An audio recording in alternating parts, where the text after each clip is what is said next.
B, I'm so glad you're here. I need help. Well, okay, Anthony. What do you need help with? I was playing basketball with two of my friends when we started arguing about the Earth's shape. Justin said the Earth is like a basketball, a perfect sphere. But Caroline disagreed, saying the Earth is more like a round fruit. She said the Earth is an oblate spheroid, a round object that is slightly flattened at the top and bottom, making it wider around the middle. Anyways, they want me to decide who's right. But how do I know? What is the shape of the Earth? Well, we can't just rely on what we've been told. That's bad science. Can you help me evaluate the evidence? I need to get back to the game.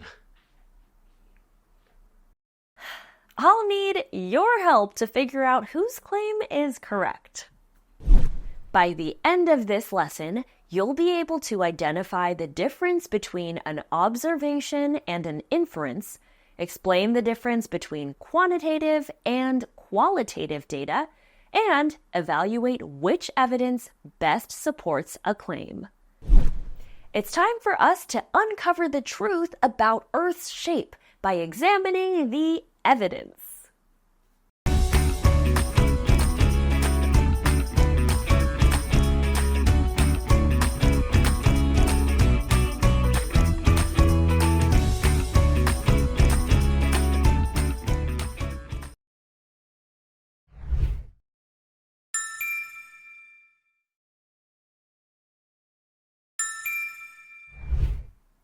Why do we even need evidence to help us figure out the shape of the Earth? Well, unlike a basketball or a piece of fruit, the Earth is so large that we can't see it all at once. Any statement that we make about Earth's shape is an inference. An inference is a conclusion or explanation based on evidence. We often refer to inferences as claims. Scientists back up any inference or claim they make with observations. An observation is a fact gathered using our senses or tools. The smell of salt in the air near a crashing wave. The feel of dirt as you run your hands across it. Or the measurement of your height. All of these are observations. Anything you directly sense or measure is an observation, evidence that can be used to support a claim. Consider this parking lot. I see lots of cars and green trees.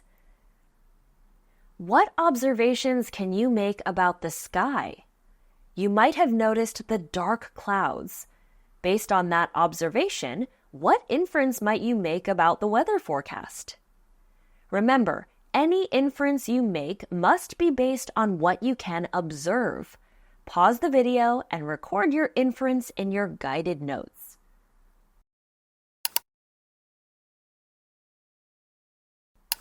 I might claim that it's likely to rain soon.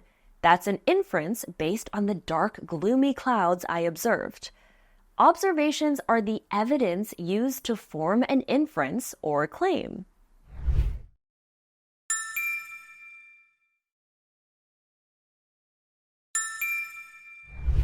Think of making a claim like going on a road trip. The claim is our destination, and the evidence we collect through observations is like the car that gets us there. Without evidence, we can't reach our destination and make a valid claim. Now that we know the difference between inferences and observations, let's think about what my friends said about Earth's shape. Justin said the Earth is a perfect sphere. Caroline said the Earth is an oblate spheroid. Are these observations or inferences? These statements are inferences. Neither Justin nor Caroline can personally observe Earth's shape. They need evidence from observations to support their claims. But what makes good evidence? Well, it depends. For scientists, though, the best evidence comes from data. The two primary types of data that scientists collect are qualitative and quantitative.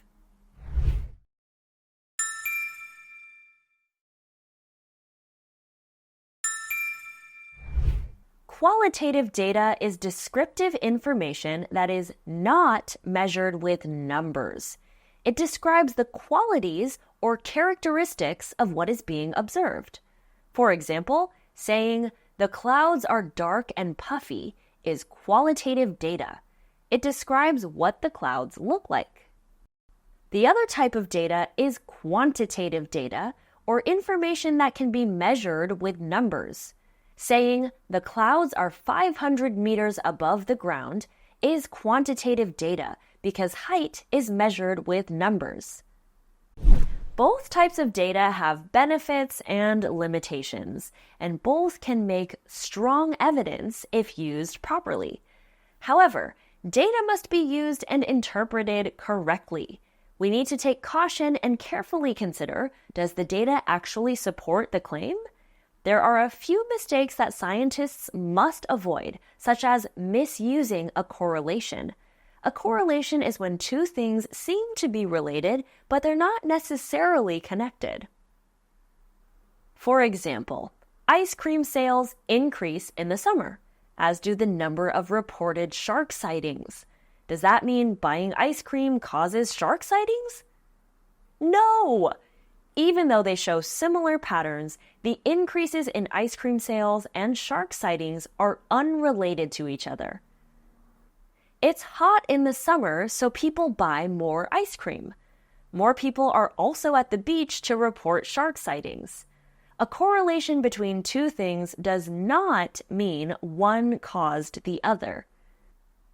These types of problems can often be spotted by examining the reasoning behind the claim. Reasoning uses facts and background knowledge to explain why the evidence supports the claim. If the claim is the destination and the evidence is the car, then the reasoning is the road helping us connect the two. It shows us how the evidence leads to our claim. Let's go back to our cloud example. We claimed it was likely to rain using the dark clouds as evidence. Our reasoning might be that clouds get darker when they contain more water, which frequently happens before it rains. By examining the reasoning, we can see the evidence in this case clearly supports the claim.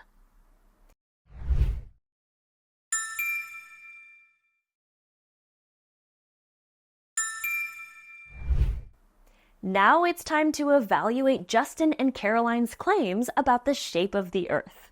I asked each of them for evidence that supports their claim. Justin said, "The Earth is a perfect sphere. When you look at a globe, it's a perfect sphere. Since the globe represents Earth, the Earth must also be a perfect sphere." Caroline said, "The Earth is an oblate spheroid. Scientists used satellites and GPS to measure. They found the Earth is wider at the equator than around the poles. Since it is wider around the middle, it is not a perfect sphere." Based on what you've learned in this lesson, whose claim do you think is supported by the best evidence? Justin's or Caroline's? Pause the video and record your thinking in your guided notes.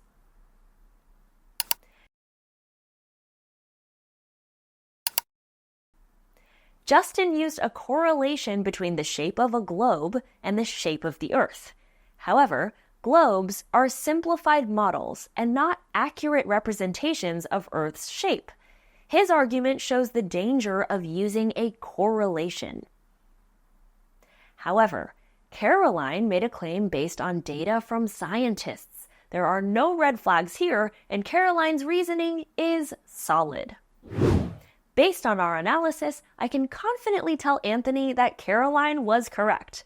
I can already picture Caroline doing a victory dance around the court. Now you know that claims always have to be supported with evidence, and that we need to be careful about the evidence we use when making claims. Make sure to check out the practice questions and extension activities that go with this lesson to sharpen your skills. And the next time you make a claim, ask yourself, do I have strong evidence? When you can back up your claims with strong evidence, you're thinking like a real scientist. And remember, in science, as in life, you rock. See you next time. Hey!